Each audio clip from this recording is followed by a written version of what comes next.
ভণ্ড বিড়াল বলল, মাংস খাওয়া দেখে ফেলায় মন্দিরে হলো না ঠাই, জুতো পেটা খাওয়ার আগে মন্দির ছেড়ে চলে যাই। এই বলে অলাই বৈষ্ণব চলে গেল। ভালো থেকো বৈষ্ণবীরা। ভণ্ড বৈষ্ণব বিড়াল বলল, রোদের তাপে দিশেহারা পেয়েছে, জল পিপাসা, খিদের চোটে না জানি প্রাণটা চলে যায়। মরুভূমি পাহাড় পর্বত পেরিয়ে ভণ্ড বিড়াল বাঁশ বাগানে এসে পৌঁছালো। জল খেয়ে তৃষ্ণা মিটিয়ে দিল এক ঘুম। পরিবারের জন্য হরিণ শিকার করতে এসে বাঁশের সাথে ধাক্কা লেগে বাঘ মরে গেল। মা বাবা কখন খাবার নিয়ে ফিরবে? জানি না, আমারও খুব চিন্তা হচ্ছে। ভণ্ড বিড়াল দেখলো রাস্তায় বাঘ মরে পড়ে আছে। এদিক ওদিক দেখে বলল, বাঘের পচা মাংস খেয়ে মেটাবো ক্ষুধার জ্বালা। ভণ্ড বৈষ্ণব বাঘের পচা মাংস খাচ্ছে। শয়তান বিড়াল, তুই আমার স্বামীকে মেরে তার মাংস খাচ্ছিস, আজ তোকে কেউ রক্ষা করতে পারবে না। মূর্খ বাঘিনী, আমি ধ্যান করা অবস্থায় বাঘ আমার উপর হামলা করতে চেয়েছিল। আমার নাভি থেকে অগ্নিশিখা বেরিয়ে বাঘের মৃত্যু হয়। বাঘিনী বলল, কেমন বৈষ্ণব, আপনি বাঘ মেরে তার মাংস খান? ভণ্ড বৈষ্ণব বলে, এটাই ছিল বাঘের কপালের লিখন, বাঘকে উদ্ধার করতে করেছি তার মাংস ভক্ষণ। মৃত স্বামীর জন্য বাঘিনী কান্না করছে।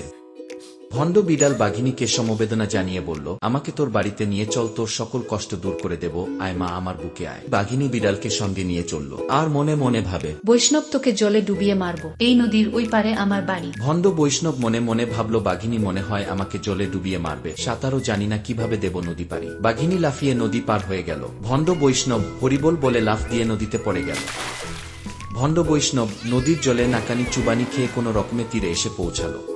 বাঘিনী বলল, এত বড় বৈষ্ণব, আপনি জলে ভাসার কথা, নদীর জলে পড়ে আপনার হলো মরণ দশা। ভণ্ড বৈষ্ণব বলল, এই নদী আমার পূর্বপুরুষ খনন করেছিল, নদীর তলদেশ সমান আছে কিনা তাই আমায় ডুব দিয়ে দেখতে হলো। বাঘিনী মানুষকে ভয় দেখিয়ে তাদের দোকান থেকে খাবার লুট করে এনে ভণ্ড বৈষ্ণব বিড়ালকে সেবা করতে লাগলো। কিছুদিন পর বাঘিনী অসুস্থ হয়ে গেল। শিয়াল পণ্ডিত দেখে বলল, প্রতিদিন এত খাবার নিয়ে তুমি কি করো? বাঘিনী শিয়াল পণ্ডিতকে তার স্বামীহারা দুঃখের কথা বলল। শিয়াল বলল, ওকে দেখে মনে হচ্ছে ও একটা ভণ্ড বৈষ্ণব। বাঘিনী, তুমি বেড়ালকে ভালো খাওয়ানোর লোভ দেখিয়ে পাহাড়ের রাস্তায় এনে বসাবে।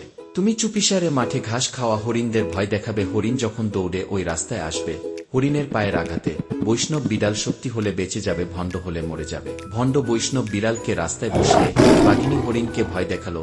দৌড়ে আসা হরিণের পায়ের আঘাতে ভণ্ড বৈষ্ণব বিড়ালের মৃত্যু হলো। এইরকম ভণ্ড অলাই বৈষ্ণব আমাদের সমাজে অনেক। ধর্মের নামে ঠন ঠনাটন কথার বেলায় মহারাজ। ভিডিওটি ভালো লাগলে প্লিজ লাইক, শেয়ার, সাবস্ক্রাইব করুন।